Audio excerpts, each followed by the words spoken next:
Welcome to Trading Lounge and the Bitcoin report. Did a video yesterday, but the market's moving rather quickly, so I need to just update that. And I'll be looking at Bitcoin. I won't be looking at ETH, but I will be looking at XRP Ripple. Okay.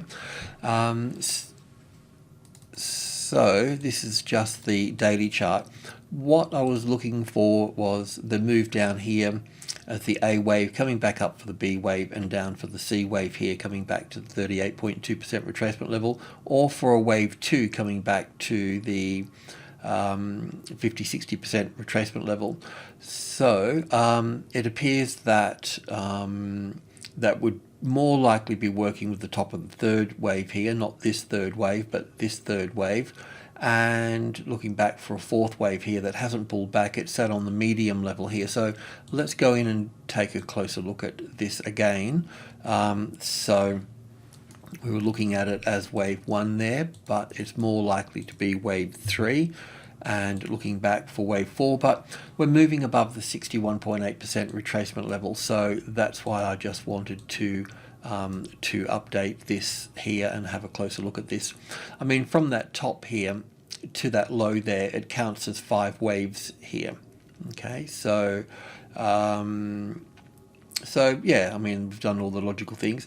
Now, this market moving up to the 50-60% here, it can also move up to the square root of 61.8%, which is the 78.6, so that will take it a little bit higher. But that doesn't really concern me. What concerns me is this particular structure in here. So I'd like to go back in and have a look at that. So I don't know if I need to go to the hourly or the 15-minute chart here for that. So what we were looking at yesterday, from this top here, I felt like we've done all the right things. We're looking at this moving down through here. And then this sort of bothered me here because we had 5 waves here in this. It's very clear to see 5 waves. And we also had a 5-wave structure here as well. ETH did also a little spike up here, but not as much. So I just tend to ignore that spike a little bit and still can look at it as a 5-wave structure. So I want to readdress this situation here. But my main focus too was yesterday when we spoke, we were looking at 1 and 2 here, and 3 here and 4 here. And then if you got a keen eye, we can, between wave 4 and wave 5 here, we're looking for 5 waves. So 1, 2 here, and 3 here. The A, B, C here for this one here. And then I suppose we've got to look at this as 1 and 2 and 3 and 4 here. And then this one here is 1 and 2 here. And then we'd be looking at 3, 4 and 5 here for this.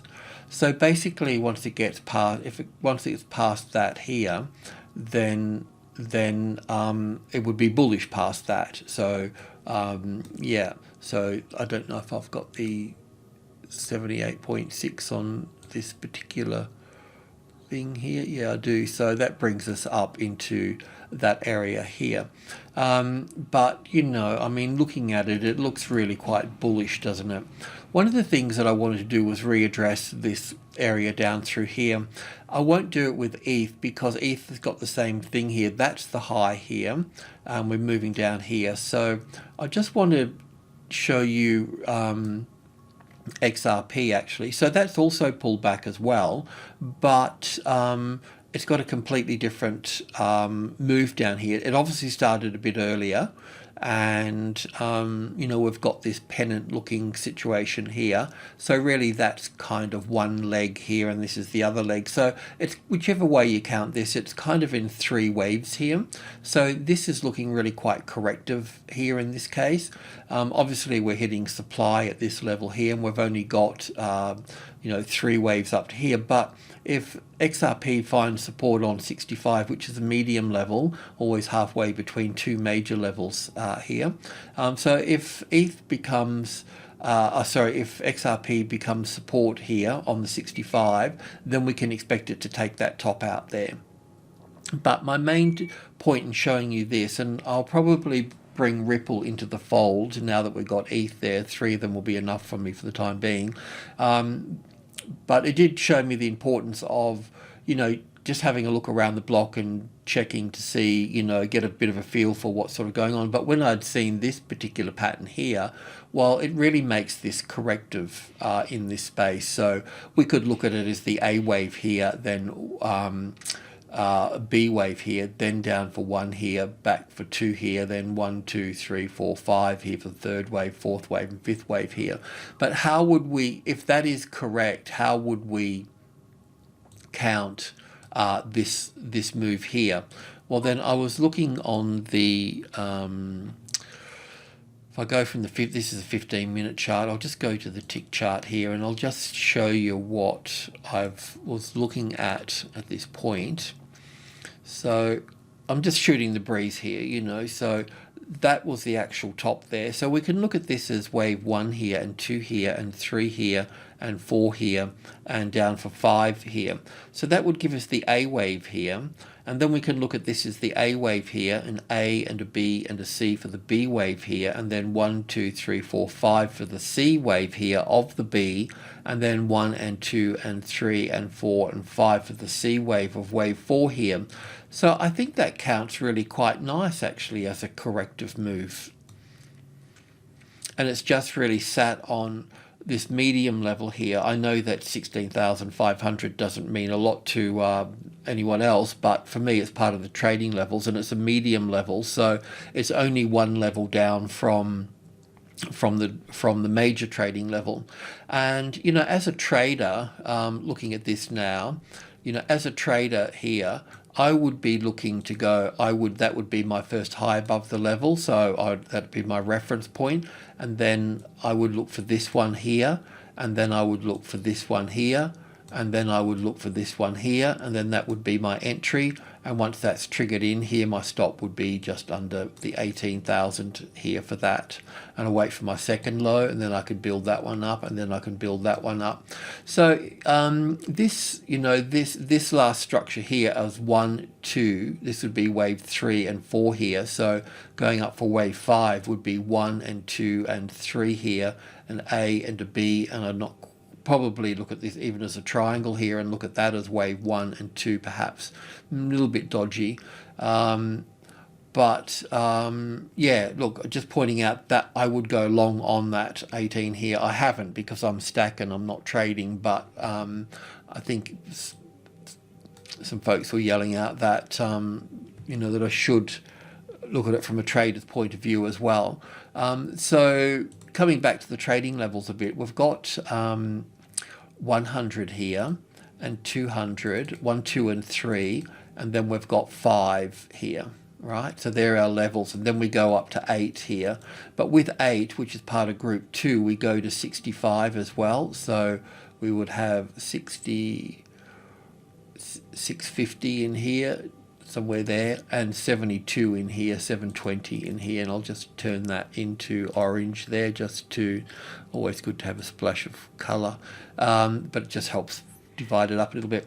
So one of the things is that we've got 18 here, so what I would normally say is that if we get support on top of 3, well then we'll go to 5 at that point.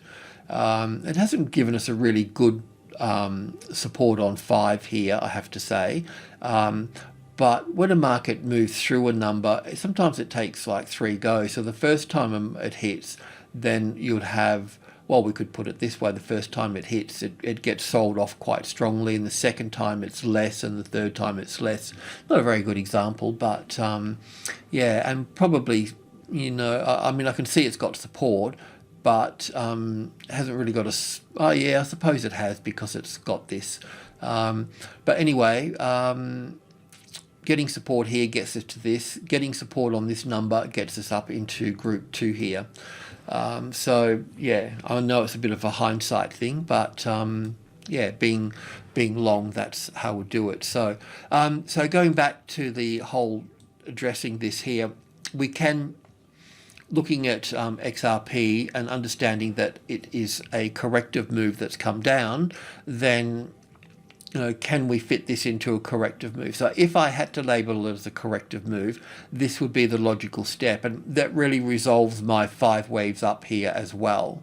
And also we've still got a very nice clean 5-wave structure to the downside here for wave A, and then the A and the B, and the B quite often can take the low out here, and then the C wave in 5 waves. So it's very fitting. I wish I should have noticed it before.